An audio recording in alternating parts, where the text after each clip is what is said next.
وذكر فإن الذكرى تنفع المؤمنين. الحمد لله. السلام عليكم ورحمة الله وبركاته. بسم الله الرحمن الرحيم، والصلاة والسلام على سيدنا وحبيبنا رسول الله وعلى آله ومن والاه. اللهم افتح علينا فتوح العارفين ووفقنا توفيق الصالحين. اللهم افتح علينا حكمتك وانشر علينا رحمتك يا ذا الجلال والإكرام. وصلي اللهم على سيدنا محمد وعلى آله الكرام.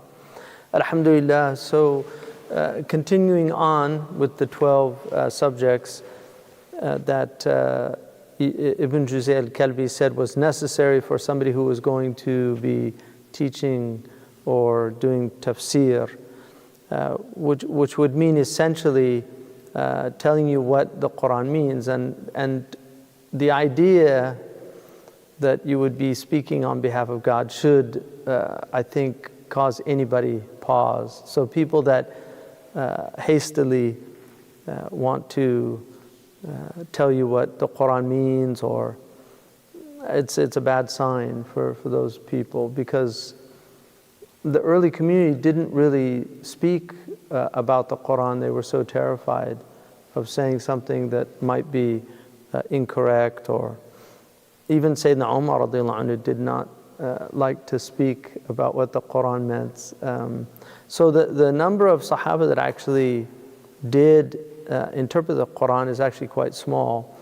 And the Prophet ﷺ, interestingly enough, did not really speak often about specific ayahs. So if you look in the books of hadith, there's usually a section called Bab al-Tafsir or Bab al-Quran, and you'll see that the Prophet ﷺ actually did not speak much on the Quran, and the reason for that is, had he spoken, nobody could say anything after that. And so because the Quran is going to be relevant for every time and place, it was very important that people be able to find new meanings in the Qur'an using the methodology. So you have to have a methodology, and that methodology is embodied in these subjects.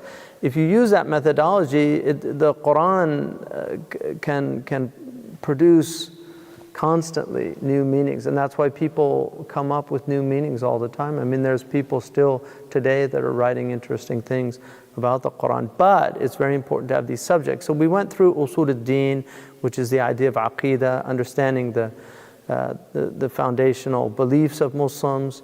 Usul al-Fiqh, which is another really important subject, which is essentially what in Western tradition, it's similar to constitutional law. It's the law that teaches you how to derive laws out of the principles, the legal principles that you're bound to. And then Lugha, which is very important, we went into that yesterday. Lugha is basically what we call in the West diction, or word choice. Why did the Qur'an use one word as opposed to another word? And then Nahu, which encompasses traditionally grammar. When you spoke about grammar, it wasn't just grammar as we understand it today, but it included also things like prosody, it included literature, it included, in fact, there's basically another set of sciences related to grammar itself. And then al-bayan, which is rhetoric. And bayan, traditionally it was called bayan, and then it became later known as balagha. And balagha is what we call in the West rhetoric. And that initially was two sciences, and then it became three. So you had bayan, ma'ani, and al-badi' was the third one that was added. And then some of the scholars took isti'ara as a separate subject, which is the science of metaphor, because it's so important. And then you have tafsir. And now when we get to tafsir, there's a saying, قِفْ حَيْثُ وَقَفُوا ثُمَّ أَمْضِي. Stop where they stopped and then proceed. So you have to know what people in the past said. And so there are very foundational or important tafsirs that if you don't know them, you're going to get into trouble with the Qur'an. You have to know, for instance, obviously the most important one is At-Tabari, and everybody is ala على الطبري. Everybody is dependent upon Imam al-Tabari. He was an imam, he was a mujtahid, he had his own madhab, but he was probably the most learned of that period in the time of the great formation of the madhabs in the 2nd and 3rd century. You have that period. He collected all of these different opinions, especially from the early exegetes. So you had the Sahaba, but then you had a very interesting second generation. So for instance, you had the students of Ibn Mas'ud. Ibn Mas'ud, Abdullah ibn Mas'ud, was a very important early Sahabi from the outskirts of Mecca. Ibn Mas'ud went to Iraq, and he has basically a school, really, and from that came, from his students come people like Abu Hanifa radiallahu anhu. So Ibn Mas'ud taught these great students, and then they had these students like Abi Hanifa, who was a student of a student. But one of them was Muhammad bin Ka'ab al-Quradi, who was a very interesting character. He was from Bani Qurayza, so he was one of the Jewish survivors when the Jews were expelled from Medina, and during the Bani Qurayza, when there were some of them were executed for treason. He was one of the people that grew up in the ethos of the Muslims, and he became probably one of the most learned people of the Qur'an in that period. In fact, the Prophet ﷺ, Ibn Khaythama relates a hadith that the Prophet ﷺ predicted that there would be a man that would come from the Kahinain, the 2 Kohans, who would be a'lamun nas bi kitabillah. He would be the most learned in the book of Allah. So it's very interesting that a Jewish convert to Islam becomes one of the main sources of early tafsir. Another really important and main source, which is also fascinating, is some people in, you had Ata ibn Abi Rabah, al-Nubi, who was a student of Ibn Abbas. He was an African, and they describe him as halik al-lawn, like he was really dark, and aftas. So he was African, his features were African, and he became the most learned exegete in Mecca. Everybody considered him, as long as he was in Mecca, that there was nobody could give fatwa if he was in Mecca. He made Hajj 70 times, so he lived to be a very ripe age. And the Salaf said that there was nobody more learned about Hajj than this man. So these are some of the people that you find in that early period that they're very interesting. Mujahid was very important. Ibn Jabr, he was a student again of Ibn Abbas, and Mujahid had an immense amount of knowledge. So Ikrimah, who was a Mawla, and he was accused, but generally he's considered a thiqa, and he was accused of having Kharijite leanings, but he grew up in the house of Ibn Abbas, and so Ibn Abbas apparently used to shackle him when he was young, just so he would not go out, so he would study, like he would just so he trained him early on, and he also became very important. So Mujahid, Ikrimah, Ata ibn Abi Rabah, these are really important people in that early period. And then there were other ones like Masruq ibn al-Ajda', who was very important. So you'll see these people, when you get into tafsir, you will see these people mentioned, they're usually the first people mentioned. So At-Tabari will say, Qara Mujahidun. And it's very important when he says that. Or Ibn Abbas himself, because Ibn Abbas was an inheritor, a prophetic inheritor. Min warathat al-anbiya. The Prophet ﷺ made a dua for him. So then, after Tabari, you begin to get commentaries. But what you'll find, and it's very fascinating about Quranic commentaries, what you will find is that they they tend to quote the previous ones. There's a real hesitancy in a lot of the mufassirin to come up with anything from themselves. They really rely on naqal, and that has to do with the fact that they were just very terrified about speaking about the Book of Allah. I mean, we can learn from that, and the same is true for hadith. So you'll find in the hadith traditions they all quote the previous sources. They tend not to want to come with something from themselves. Then you get somebody like Fakhruddin al-Razi, who introduces a completely different way of looking at the Qur'an. It's the first serious philosophical tafsir of the Qur'an, and a lot of people actually condemned it because it was so different from what anybody had seen prior to it. And then you also got some of the Sufi tafsirs, which there also had mixed reviews. Ibn Juzay mentions Sulami's tafsir, which was called Al-Haqa'iq, and which means the realities. And Ibn Juzay says, some people call it Al-Bawatal, the vanities, the empty, like meaningless. And he said, لكن لو أنصفنا قلنا فيه حقائق وفيه بواطل. But if we were fair, we would say it has in it realities, but it also has things that are unacceptable. So tafsir is very important to know. Traditionally in the Sunni madrasas, the two most important were Imam al-Baydawi's tafsir and Imam al-Baghawi. They were studied. And Imam al-Baydawi took a great rhetorical tafsir at Kashaf, which was written by the 6th century scholar Az-Zamakhshari, and because Zamakhshari was a Mu'tazilite, and so because of that, Imam al-Baydawi wanted to really write something that did not have any i'tizal in it, any of the rationalism. So that's what he did.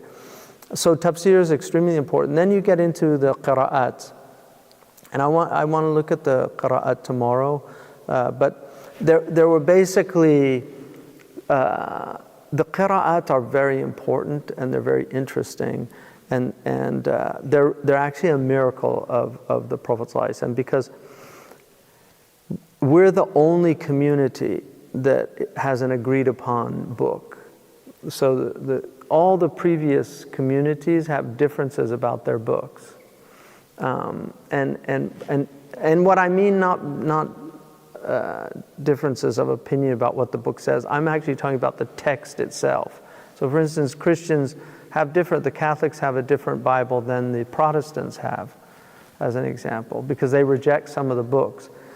Muslims are the only people that actually have a completely agreed upon text. And I'm talking not just about the actual physical book, but also the way it's written. So there's no difference about the way it's written. Also the way it's recited. Nobody else has this outside of Islam. I mentioned earlier the Greek New Testament, which, I mean, we don't even know if Christ spoke Greek. The few lines in his original language that are in the Greek are in Aramaic, so he definitely spoke Aramaic. But even in the Koine Greek of first century Palestine, they differ on how things are pronounced and things like that. We don't have any difference. There's 17 points of articulation. All of the huruf are known, the letters, the sifat, the haq, the mustahaq, the right of the letter, anything that comes on it. So that's really important. So the qira'at involve the different ways the Qur'an can be recited. But the Rasm al-Uthmani is the same. And one of the miracles of the Uthmanic script, which was what Sayyidina Uthman created a committee, and then that committee wrote out the Qur'an. And every time they accepted something, it had to have two witnesses that saw it written in the presence of the Prophet ﷺ. So it wasn't just that they're saying, oh, this is so it had to have two witnesses. So it was a very rigorous methodology that they used. In fact, one has to marvel at that methodology when we talk about academic rigor today. When we look, in 7th century Arabia, how did they come up with these protocols for preserving the Qur'an?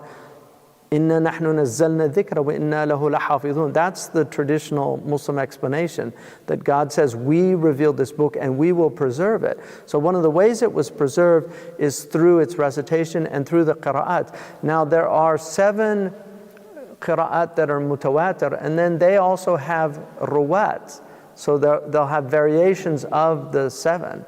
So they taught more than one way to recite their recension. So you have the qari and then you have the rawi. These, the two most important are Nafi' and Imam Asim. Imam Nafi' was in Medina. He was also he was originally an African. He was very, very dark, Hadik alone, they said. But he was grew up in Asfahan, and he recited the Qur'an for 60 years in Medina. He was the Imam. And he taught Malik the Qur'an, many of the great things. He took the Qur'an directly from the Sahaba. So he was a very important Imam in the Qira'at. And then he had 2 major ruwat. I mean, he had a lot of ruwat, but the riwayah, the 2 riwayah, in other words, he had a lot of people that learned it from him and actually had sanad from him. But the 2 that transmit it are Imam Qalun and Imam Warsh. And then Imam Warsh, that was his nickname. It was actually given by Nafi' because he was very light-skinned. One is very interesting that he was very dark, African, and Warsh was blonde hair and blue-eyed. He was a little plump, and he wore a very short robe. And so he thought he looked like a certain bird, a type of bird. So Warashan is the bird. So he called him Warashan. He'd say, where's Warashan? And so Imam Warsh relates that. And then Qalun. Qalun is another miracle because Qalun, which is still recited in Libya, Imam Qalun was deaf. And he read lips, so it's quite amazing, and that's a historical fact. So he's one of the miracles of the Quran. And then the second, so that's Imam Nafi', and his recitation is all over North Africa. So like in Mauritania they do both. They learn Qalun and Warsh. In Morocco they do Warsh. Algeria is Warsh. Tunis is Warsh. And then Libya is mixed, but mostly Qalun. And then you have the other most important of the 7 is Imam Asim. And Asim also had 2 ruwat, but the most important one is going to be Hafs. So Hafs an Asim is what most of you learned, and that's what most Muslims know. And the difference is, like I said, the script is the same. So, for instance, if you look at a qira'ah, إِن جَاءَكُمْ فَاسِقٌ بِنَبَإٍ فَتَبَيَّنُوا, there's a mutawatir qira'ah, meaning factual qira'ah from the Prophet ﷺ that says, تَثَبَّتُوا. If you look at the original script, the dots weren't there, they were put on later. Both of those can be, the way that it's written, it's just, if you change the places of the dots, tathabbatu or tabayyanu are both there. So those both qira'ah are from the Prophet ﷺ. And one of the reasons for the qira'at is that they explain, one, they make it easier for the tribes because different tribes had different dialects. So for instance, the dialect of the Prophet ﷺ, which is the qira'ah of Nafi', the dialect of the Prophet ﷺ, they didn't have Hamza, so they didn't say mu'min. That was Bani Tamim did that. So they said mu'min. And that's why, in the Warsh you say, قَدْ أَفْلَحَ الْمُؤْمِنُونَ, not mu'minun. So those are the type differences that are dialectical, but they're all agreed upon. And then in the 8th century, earlier they considered the 3 that were ahad. and these were then added to the 7, so to get 10. And Imam al-Jazari was the one that kind of ended that debate about them being mutawatir. So the muhaqqiqun after the 8th century consider all 10 to be mutawatir. But in the first period there was a khilaf. They're not different in that they don't change the meanings. And then you had 4 more that are, so you get 14 altogether. If you add the ruwat, you'll get up to over 40 different riwayat. But again, you have to understand this is a miracle because 1, it's agreed upon. How do you get people to agree on something like that if it wasn't through these chains of transmission? 2, it shows you the preservation of the Qur'an. So it's one of the miracles of the preservation of Qur'an, that the Qur'an is a preserved book. And this idea that the Hagarites tried to argue that somehow the Qur'an was, there were different versions of the Qur'an. Muslims always acknowledge that. They never ever shied away from that. So Ubay ibn Ka'b had a recitation which had differences, but they were interpretations. So Ibn Mas'ud had his interpretations. Ibn Mas'ud, like in the Quran, it says Kala'ihn al-manfush. Ibn Mas'ud read that Kasuf al-manfush in his qira'ah. That was a tafsir. It wasn't so it was shadh, right? Or some tribes, like for instance, had the sheen for a female, قَدْ جَعْلَ رَبُّشِي تَحْتَ شِي سَرِيَّةً. Like that's a shadh qira'ah. So those things were out there, but what's agreed upon are these variants that still people master based. But I'm going to do a little bit of that tomorrow again. So the ahkam are the legal rulings, which we went over some of that earlier. And then the abrogation, knowing nasikh and mansukh is very important.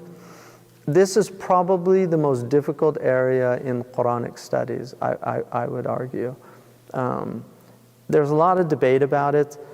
There's definitely exaggeration from the ulama. I think you'll find literally some of the scholars will argue that there are, a few hundred ayahs abrogated and things like this. Imam Suyuti took it down in his famous book Al-Itqan. He argues that there were 21 ayahs that were abrogated. Shah Wali Allah Kandahlawi, the great mujtahid from India, probably one of the last truly vast scholars that was arguably a mujtahid, actually argued there were only 5 that were abrogated. So there's a lot of debate about abrogation. This idea that the ayat as-sayf, which is in Surah Muhammad sallallahu alaihi wasallam, the 47th surah in the Quran, the idea that the ayat as-sayf, the sign of the sword, abrogated all those Meccan surahs is completely insane, and that unfortunately is things that people like these extremists have used, like ISIS and things like that. They've used that, arguing that. And unfortunately, some of the ulama did make those arguments, which is tragic. But so it is in the books, but it's not normative, and it shouldn't be seen as normative. So abrogation is very important to know. People say, why, how could you have abrogation in Islam? Well, first of all, the Jews and the Christians debate about this, because the New Testament abrogates a lot of the Old Testament.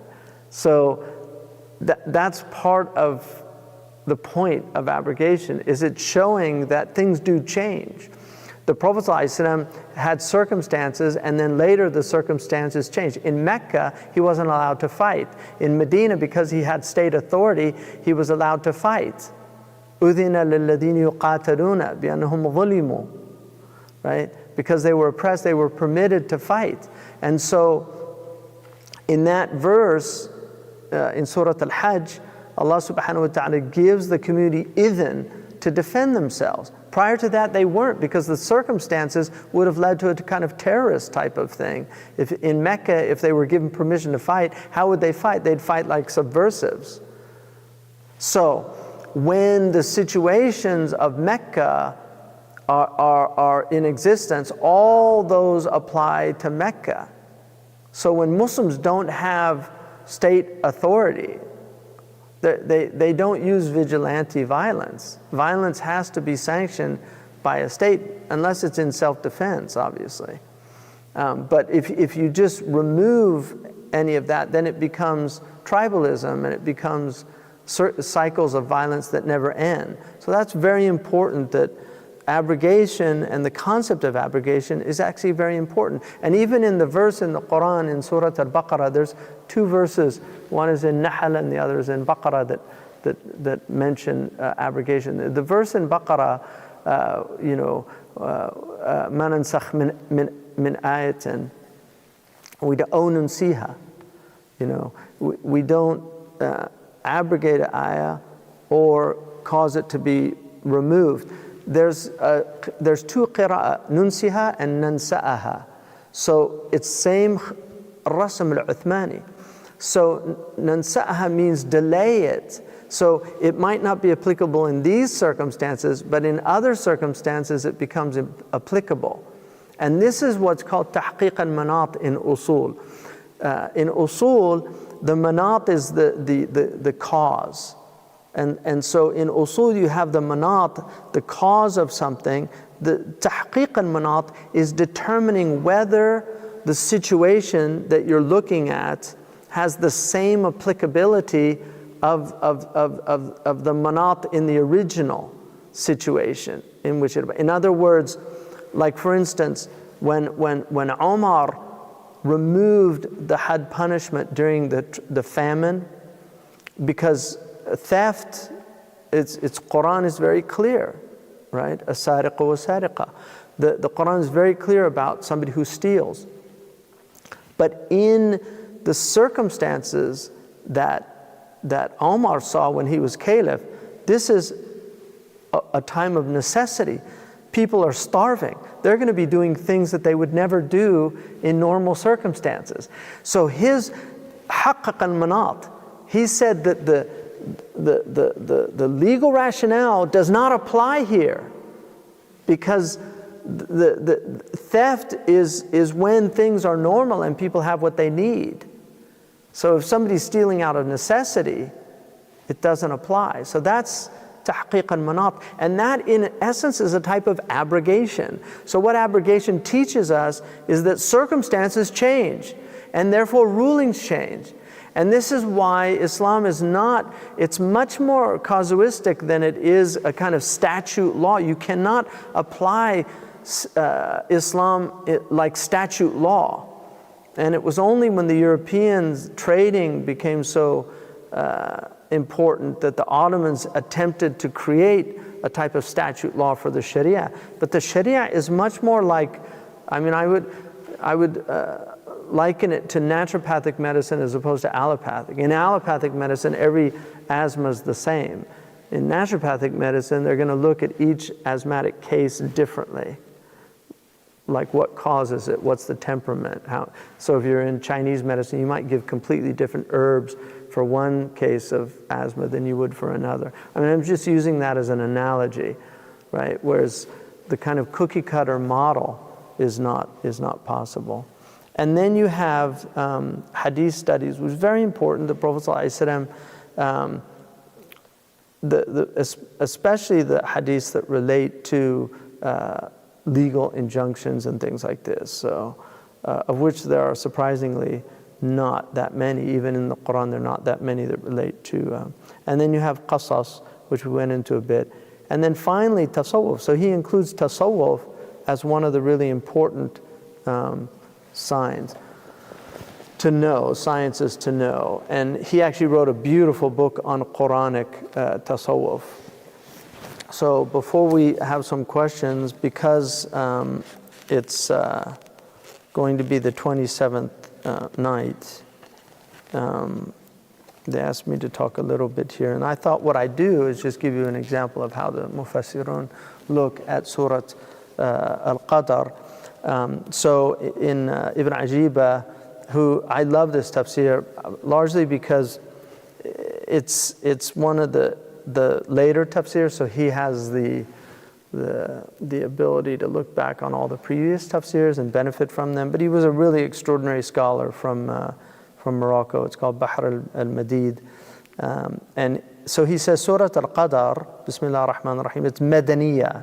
وَهُوَ قَوْلُ Ibn Abbas. So again, you see, they'll go back to the earliest always initially. وَقِيلَ مَكِّيَّةً. And some say, qila, when you see qila, is always for weak. It's a weaker opinion. So the first opinion will be the strong one, and then they'll say, وَقِيلَ. So it means it's a weaker opinion. It's said that it's a Meccan. وَهِيَ خَمْسُ آيَاتٍ. And it's 5 ayahs. مناسبتها. The actual occasion for its revelation, أنه لما أمر بالسجود والتقرب.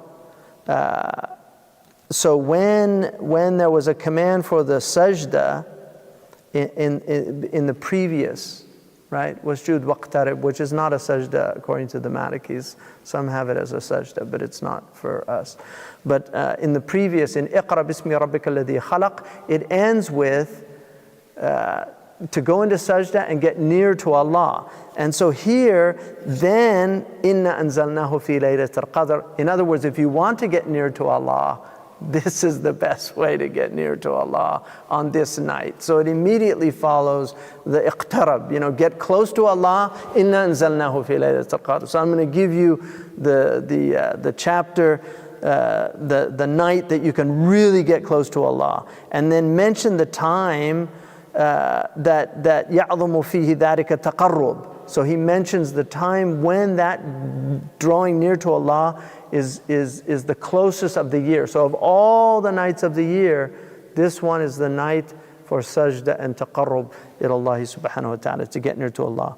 So he says, يقول الحق جل وجلاله إن أنزلناه في ليلة القدر نوه بشأن القرآن حيث أسند إنزاله إليه بإسناده إلى نون العظمة.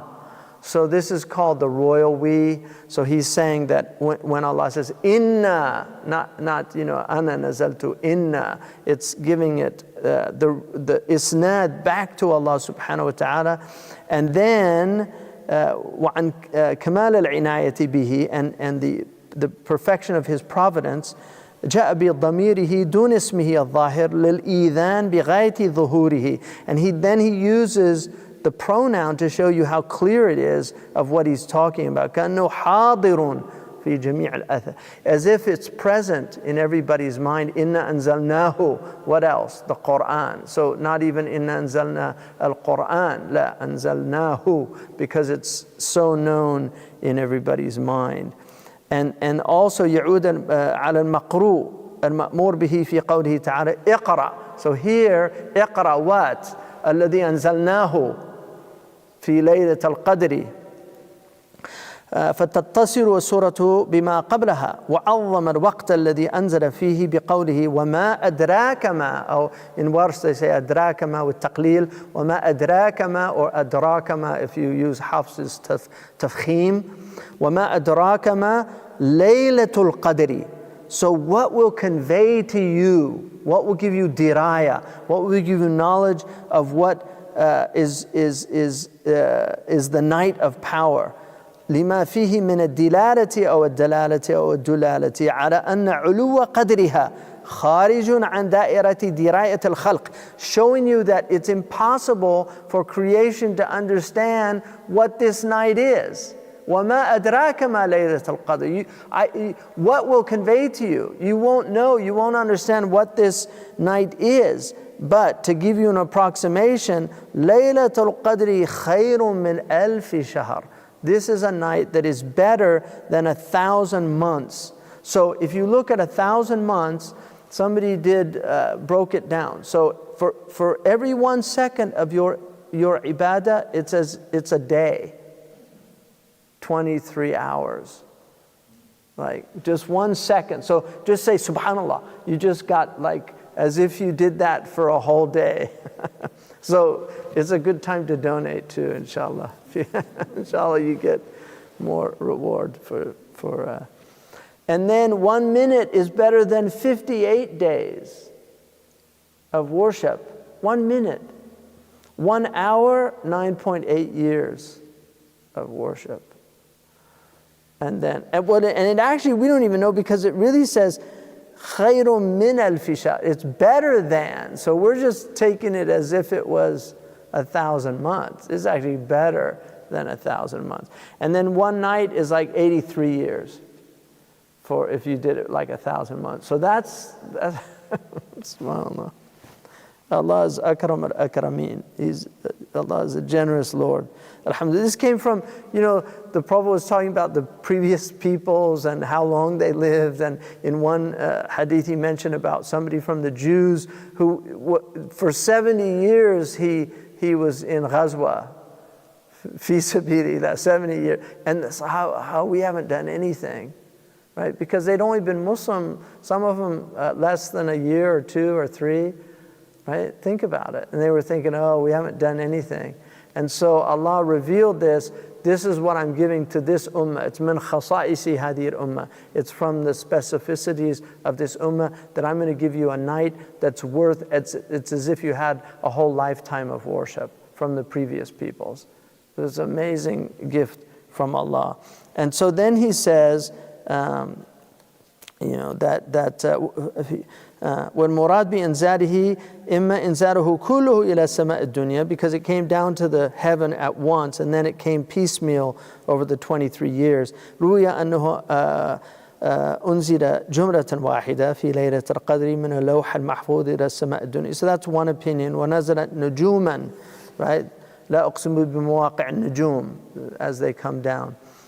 Over the 20-year period. إما ابتداء نزوله وهو الأظهر, وسميت ليلة القدر بتقدير الأمور فيها وإبراز ما قضى تلك السنة لقوله تعالى فيها يفرق كل أمر حكيم. So in Surah Al-Dukhan, Allah mentions that every wise affair is determined on that. So فالقدر بمعنى تقدير. That's one opinion, that yuqaddiru. So it means like that it's the night of decrees. So everything's coming down. Another opinion is that it's sharaf, like lahu qadrun azim. He has great, position or place. So in other words, it's the night of immense sharaf. And so, I mean, Muslims in English traditionally say the night of power, because from qudra, but it's really sharaf. And then here he says, and this is very important, وَهِيَ لَيْلَةُ السَّابِعِ وَعِشْرِينَ مِنْ رَمَضَانَ عَلَى الْمَشْهُورِ. So the dominant opinion is it's the 27th. Why? Because Ubay ibn Ka'ab كان يحلف. He swore an oath that it was the 27th. Ubay ibn Ka'ab is one of the 4 people the Prophet said, take the Qur'an from. He was very close to the Prophet ﷺ, and he learned the Qur'an directly from the Prophet ﷺ. So if he asked the Prophet ﷺ and he said it was the 27th night, he swore an oath. You can't swear an oath, I mean, if you're not certain about something, because you'll get in trouble with Allah. So that's where the dominant opinion comes. Ibn Abbas said, whoever gets up every night throughout the year, he's going to get Laylatul Qadr. So looked at it like, no, it's, because some people say it's the 15th of Sha'ban. You'll see that in the tafsir. It's a weak opinion, but there are people that say it's actually the 15th of Sha'ban. So this is to hide so that people, Allah subhanahu wa people, it's interesting. I saw recently this debate between an atheist and William Lane Craig, and one of the things they said is, why does God hide? Where is he hiding? I mean, it's pretty manifest. I mean, if you can't see him, open your eyes. If you can't see everything indicating, all the ancients understood that the seen world was understood because of the seen world. They all understood that the fact that the seen world was here meant there was something unseen. In the same way as where are your thoughts? You can't explain thoughts with some chemical explosions in your brain. Where are your thoughts? And where did language come? When I started this talk half an hour ago, I didn't know what was going to come out of me. Like, where did it all go? I don't know. Humans, where does it come from? Where do little children put syntax together in original ways? Where does it come from? It's coming out of some unseen realm. And so Allah is showing Himself everywhere, not in some, don't mistake. People now take everything literally. So somebody said, they took an interview that I gave where I said, to see God in the other. I mean, I'm not saying literally, it's seeing the creation before you, so you see the creator in the creation. It doesn't mean that person's God or it's just really strange how people twist things and just don't understand things. But there's just some people, the haters are going to hate, and this is what we have to deal with. People, if they like you, they'll make excuses. And if they don't like you, even if you can walk on water, they'll say, I got his soul's wet. It's just amazing.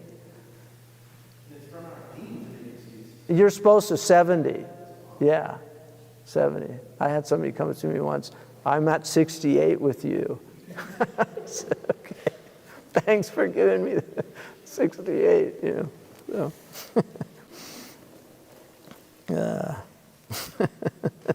So anyway, so then he says here, that وتخصيص الألف بالذكر إما للتكثير أو لما روي عنه أنه ذكر رجلا من بني إسرائيل لبس السلاح في سبيل الله 1000 شهر. So that's in the hadith.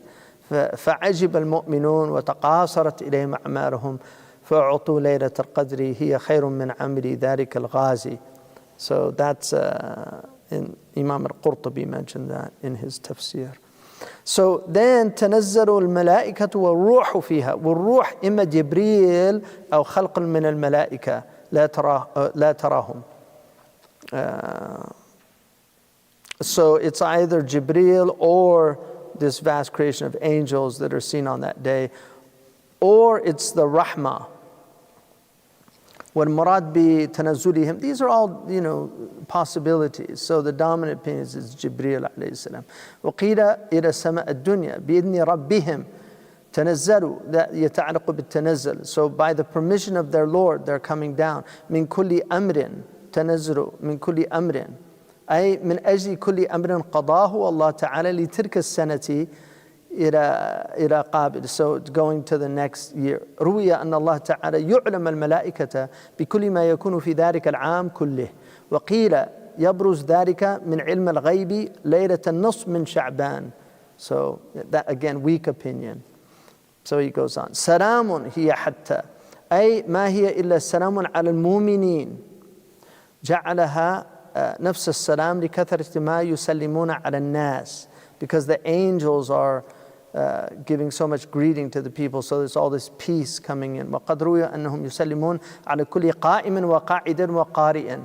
So they're giving peace to anybody who's standing or sitting in dhikr or reciting the Qur'an. ومصلٍ وما هي إلا السلامة أي لا يقدر الله تعالى فيها إلا السلامة والخير وأما في غيرها فيقضي سلامة وبلاء.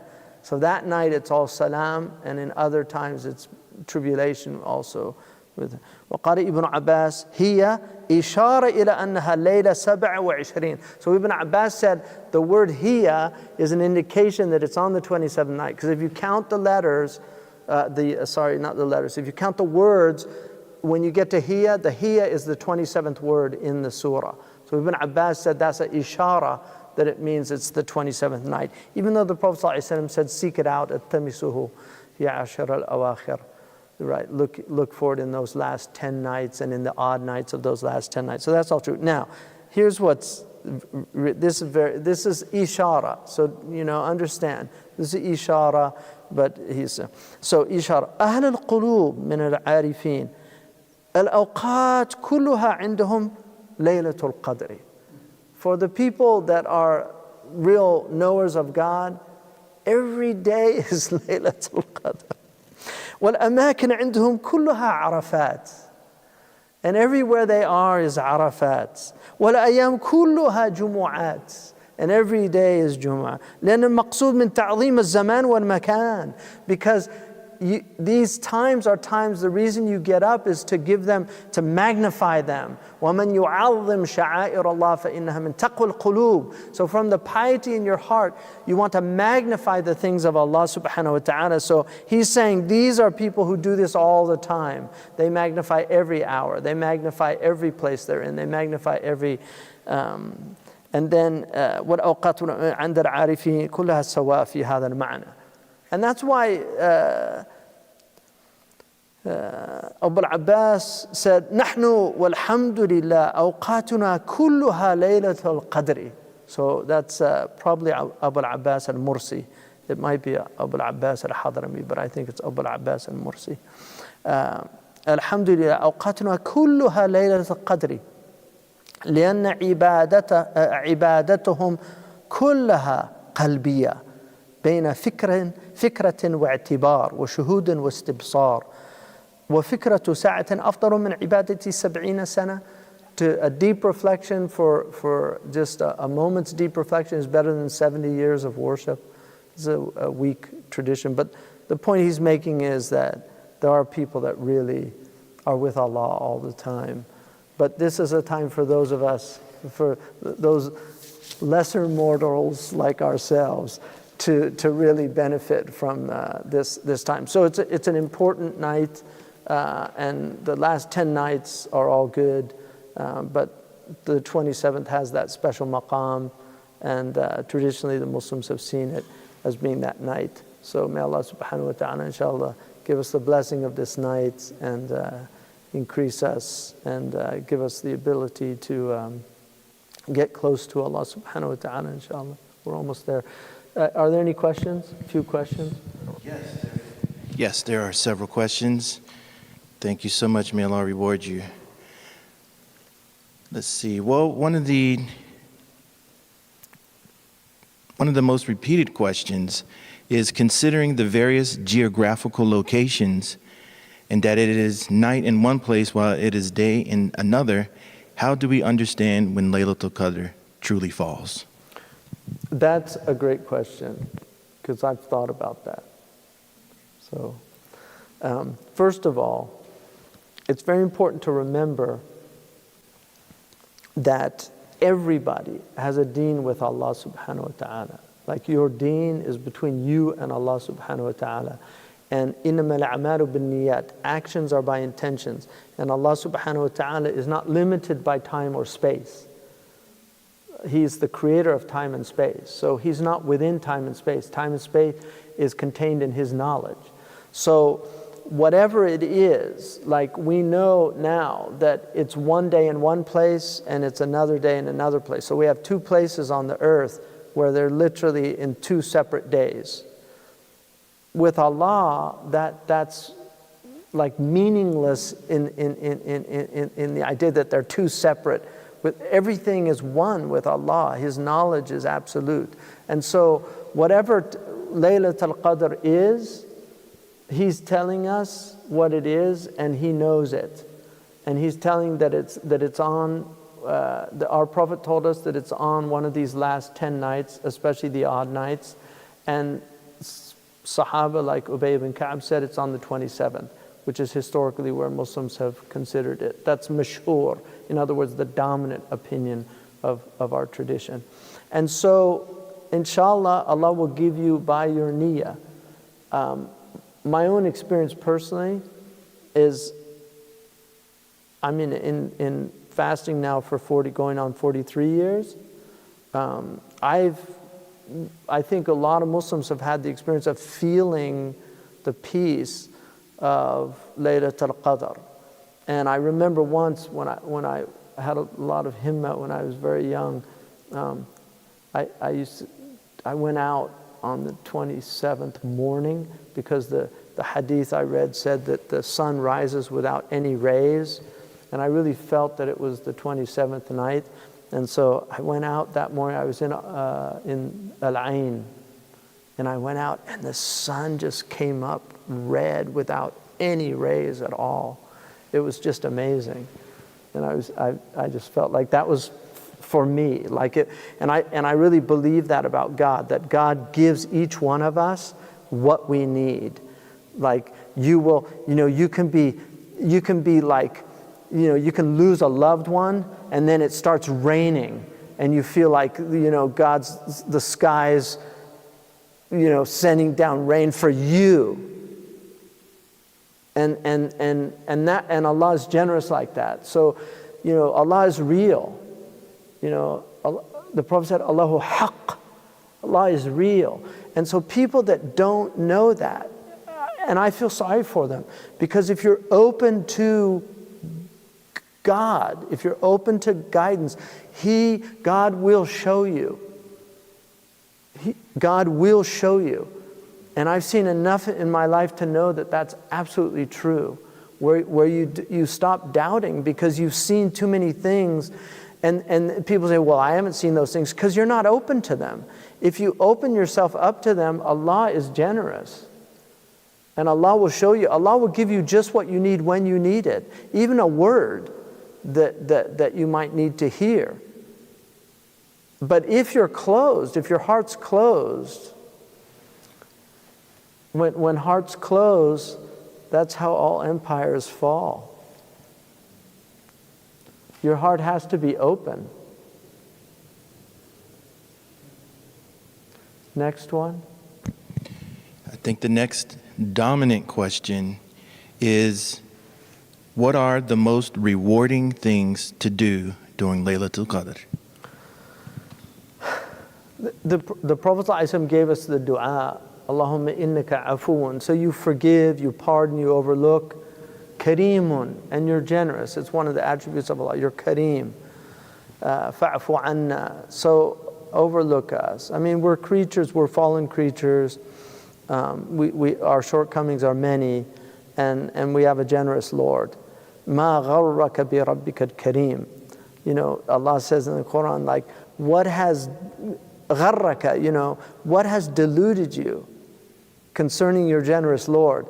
Some of the mufassirun said, جَعَلَ جَوَابُهُ فِي سُؤَالِهِ. He put his answer in the question, your karam, your generosity. Because Allah, people sin and He doesn't destroy them.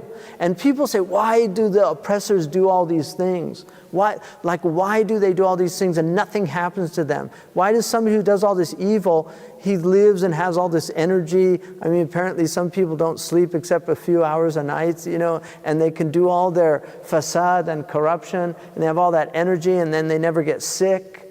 And then a good person, a really gentle soul who's serving humanity, who's doing all these things, and then Allah gives him, like they get cancer or they get some disease, and then people say, what's going on here? إِذَا أَحَبَّ اللَّهُ قَوْمًا ابْتَلَاهُم. If Allah loves people, He gives them trials. The fact you're not getting any trials is a really bad sign. It's a bad sign. And the fact that you see so many people that are evil that don't seem to have these trials is a clear sign of the truth of this thing. And then the other thing is, what Allah is showing us is if He allows respite for these people, then who are we? Who are we? Isn't that teaching us that we should have more hilm? I mean, look how generous the Prophet ﷺ was. Because if we got angry, if people say, why doesn't He stop the person when he's about to do his evil? God could have stopped the Twin Towers why didn't He stop those pilots? Why wasn't there a policeman that stopped them?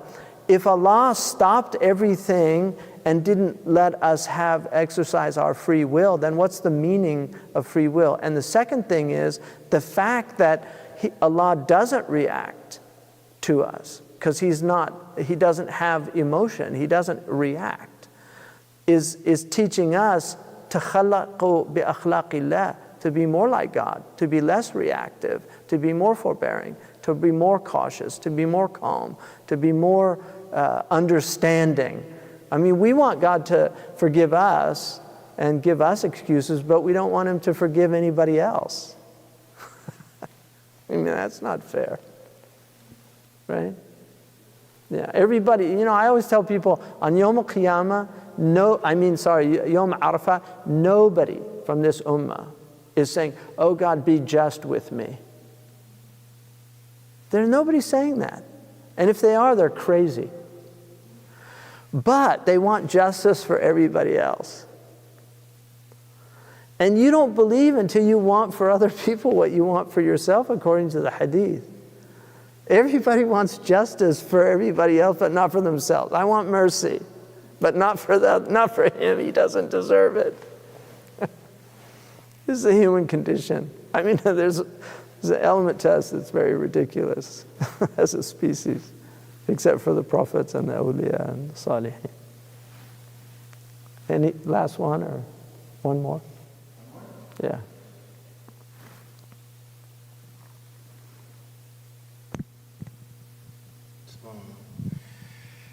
Well, this was a pretty heavy one that was asked a couple of times.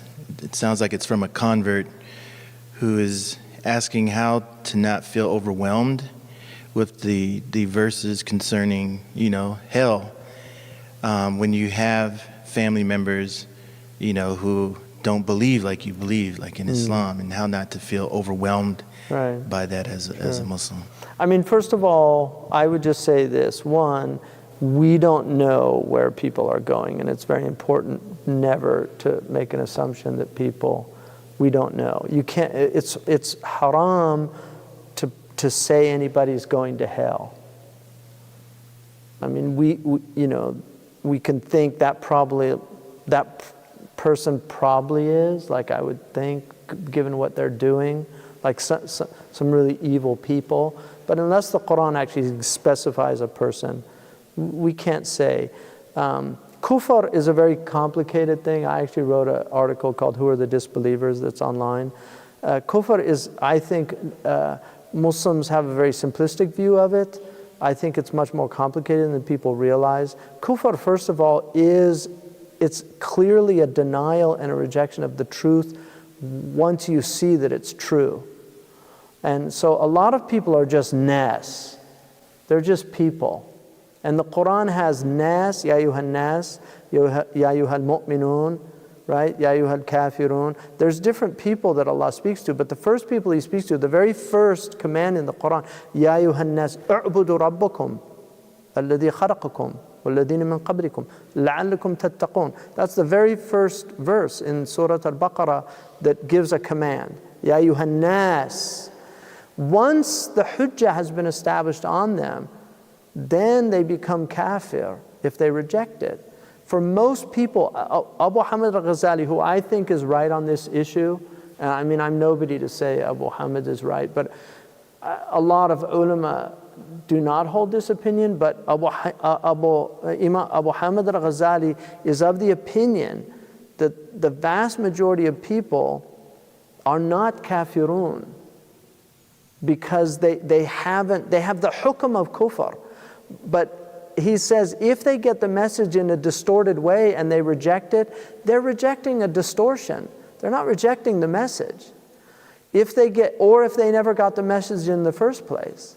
So a lot of people they just don't know. And I think Muslims, we need to be more humble and get out of this kind of idea of, that paradise is a it's a hotel that we've booked, and everybody who shows up on Yom Al-Qiyamah, sorry, it's already, the Muslims have booked this, So I think we have to be very careful about that. And that's not to belittle, kufr is real, and there are kafirun, and I'm not denying that in any way, shape, or form. But I'm saying, just be careful about judging people, because we just don't know. We don't know what they've been through. We don't know what they've walked. You see people, that are behaving certain ways, and you don't know. You just don't know. I mean, I was at a family gathering once, and I was going to get a chair, and this man rushed up to me and started screaming at me, "That's my chair! Don't touch it!" And I walked away, and I was like, And then somebody explained to me that he's mentally, he's mentally ill, right? Well, that elicits compassion, but the default setting is always to judge, and that's why it's just really important to just have compassion with people, to try to understand where people are coming from. And that's not to say that there aren't, that we do have rules, and that if people break the rules and, things like that, because we do have moral agency. But sometimes it really is mental illness and things like that. But those who have moral agency that do evil, no, those people, they will have retribution. Allah will give everybody their due that deserves it.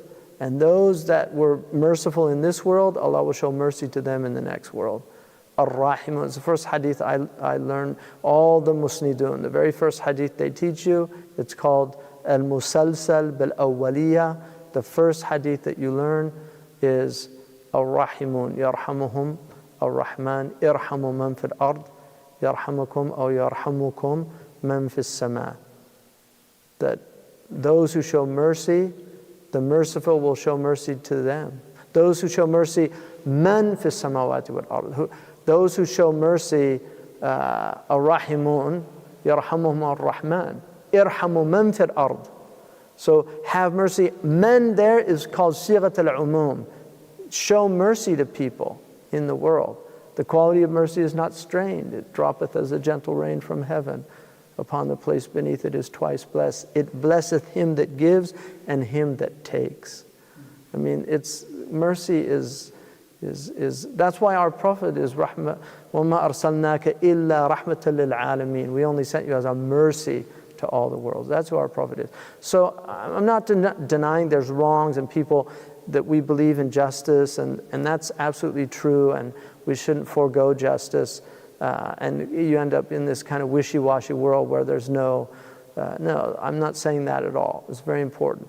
Governments have to be just. Governments are not there to be merciful. You don't want a judge who, when somebody stole all your money and you take them to court and the judge says, we should have mercy on him. That's not the role of the judge. The role of the judge is to restore, right? To give restitution to the wrong. So the governments have to be just, but people, to the best of our ability, should be merciful and forgive and overlook as best we can, because if you forgive people, then it's much easier to be forgiven. And that's the famous hadith of the man. He had no good deeds. It's in the Sahih. He had no good deeds except when he sent his debt collector out to collect debts. He said, look, if he's having a hard time, just leave him alone. And Allah said, I'm more merciful than that one. So he forgave him because he forgave other people's debts. That was the only good deed he had. Or the woman who fed the prostitute. In the hadith, it's mumis. She's literally a prostitute. And she sees the dog panting, and she takes from her shoe from the well and gives the dog water, and Allah forgave her for that act of kindness to a dog. So what about to human beings? So that's the point. So people don't get me wrong about that. I don't want people to think that I'm in any way condoning or saying that we should all just let people run all over us and forgive. No, if people do something criminal or if people aggress upon you, right? Dhulm is dhulm. وَالظُّلْمُ ظُلُمَاتِ يَوْمَ الْقِيَامَةِ. But the highest people are people that do forgive and overlook, and it's a high maqam. But it's certainly not, it's not something that you have to do. You have every right to get your justice about things in the world. And if that's how you feel, then you certainly deserve that. But also an important thing is to remember dhulm, it's dhulm. I always say it's dhulm all the way down. Muslims, they look at jawr, in fiqh al-lugha, jawr is dhulm of the governments, right? And one of the things in our aqeedah in Tahawiyah, he says, وَلَا نَدْعُوا عَلَىٰ أَئِمَّتِنَا وَإِنْ جَارُوا عَلَيْنَا. We don't imprecate against our leaders, even if they're oppressive to us. That's in our aqeedah, right? So jawr is from the hukuma, but dhulm is everybody. So when the Qur'an is mentioning dhulm, it doesn't just mean the governments, it means everybody. everybody has dhulm, and you have to be careful because there's dhulm in the house, there's dhulm towards your wife or towards your husband or towards your children, there's dhulm towards your neighbors, dhulm is everywhere. And then la yakhafu dhulman wala hadma, like from on Yawm al-Qiyamah, like there's going to be no fear of like dhulm and hadma is like it's partial dhulm. It's not full dhulm. It's like there's no dhulm and then there's no even partial, so it's not stinting on your right. So dhulm could be partial or full, like you lose some of your right. Whereas with Allah, nothing. Everybody is going to be either forgiven or given exactly what Allah will not oppress anybody. It's impossible for him to oppress anyway if you understand that we're all mamalik, we're just his servants. Alhamdulillah. Subhanakallah wa bihamdika ashhadu an la ilaha anta astaghfiruka wa atubu ilaik. I would just like to say we're in the last few days of Ramadan and there's a lot of need out there. There's an organization called KashmirAware.org, I think, that is important for the Kashmiri people. I don't know the organization, but somebody I really trust told me it's a very, because he knows them and works with them. So the Kashmiris are going through a lot of hardship right now, among many other. There's so many organizations, but also remember that it's very important not to neglect our institutions in the United States, because our community is only as strong as our institutions that are representing our community. This is one of them, Zaytuna College as an academic institution. There are others. There's the Chicago, they call it the American Islamic College. That's the only other college that we have. And then I think there's Bayan, Claremont, also. Jihad Turks, the president there. There are only a few. We've only got a few colleges, and we need to establish these colleges. And we need more, to be honest with you, but I think it's important to establish the ones that we have, the few, because we only got a handful. I think there's only a handful. There are some madrasas that are more traditional colleges, like Qasim, I think, where did you go? Qalam, in Houston, which is Dallas, yeah. So a very good institution. There's good institutions. So we have to support the ones we have to get them solid and strong, and hopefully, we were fortunately the first to be accredited, which is important because it enables our students to go on to other colleges easily. And alhamdulillah, we've gotten students into top medical schools, we've gotten students into places like Georgetown, University of Chicago, Claremont colleges, and several others. So Urbana-Champaign, we had one of our, we're very proud of her, from the Rahat family, is one of the really great families that have supported Zaytuna since early on. So,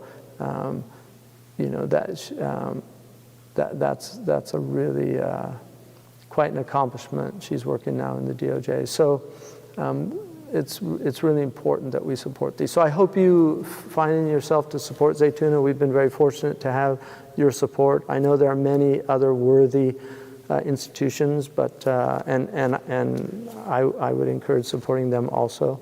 I'm of the school of abundance, not the school of scarcity. Lillahi khaza'inu samawati wal ard. Allah has the storehouses of the heavens and the earth. But I do hope that you will find it in yourselves to support what we're doing here. We want to renovate the campus. We want to have. We're going to, inshallah. We just got a recent, really very generous some help to start online courses. So we're going to be doing that, inshallah, to have some really good online courses for the classes that are taught here, inshallah, bi'idhnillah. So, and then the curriculum series. Finally, we have the Faraz Khan's book, literally is all done. So it's going to go to the printer at the end of the month. That's going to be a landmark work in Aqidah in the English language, critical edition in the Arabic, beautiful commentary, really solid arguments for why we believe in God. We're a rational faith. We don't believe because it's absurd. We believe because it's actually more reasonable than to not believe, right? In God, people can find other things that they find fault in. I mean, Islam, to me, of all the world religions, and I think this is somebody like a beautiful scholar in France. I mean, somebody I have immense admiration for is Dr. Bruno Gueridoni, who came to the RIS this year.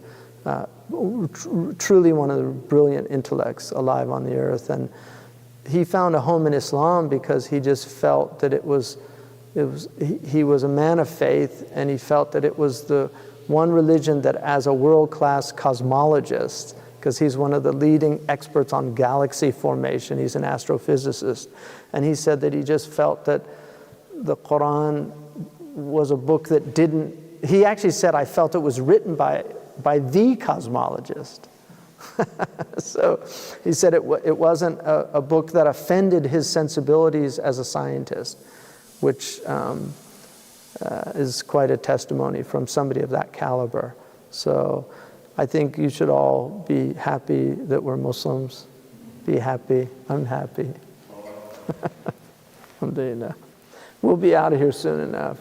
Not here, I'm talking about this dunya, into a much more vast realm. It's going to be a very interesting journey. So I want to mention also Idris Bayan. We lost a dear brother to the COVID. Yeah, really, somebody who used to come to my classes. He was just really beautiful man. Maybe you could put a picture up of him. Just, yeah, make dua for him. Inshallah, may Allah give him Jannat al-Firdaus, Firdaus al-A'la, and may Allah subhanahu wa ta'ala make him a shaheed, because the death of a mat'un is shaheed. May Allah make him a shaheed. Anyway, beautiful man. I really, and also Imam Bilal's father. Make dua for him, for Shifa, yeah, and yeah, beautiful, another really beautiful man, yeah, Imam Ansari, just one of those solid, Allah, just one of those people that just, lover of knowledge, and and anybody else who's sick, all the sick people, may Allah give them ease and repose and solace, and may Allah make it easy on our Palestinian brothers and sisters and Syrian refugees, all those people in camps now. May Allah subhanahu wa ta'ala make it easy for them. May Allah give them the solace of the Book of Allah, despite all of their hardships and tribulations. May Allah make it easy for the people of Yemen and all the things that they've been suffering, all those children, Libya, all these places, Kashmir. May Allah protect the minorities in India, all of them, the Muslims, the Christians, the Jains, the Jews, all the minorities there. And may Allah subhanahu wa ta'ala move this cyclone in the Bay of Bengal away from harm, so that these people don't have that suffering. May Allah subhanahu wa ta'ala make it easy for them. And may Allah subhanahu wa ta'ala, inshallah, remove this blight that's upon us, on our species, right now, and make us all wake up to the reality of our sinfulness and the need for forgiveness and the need for tawbah.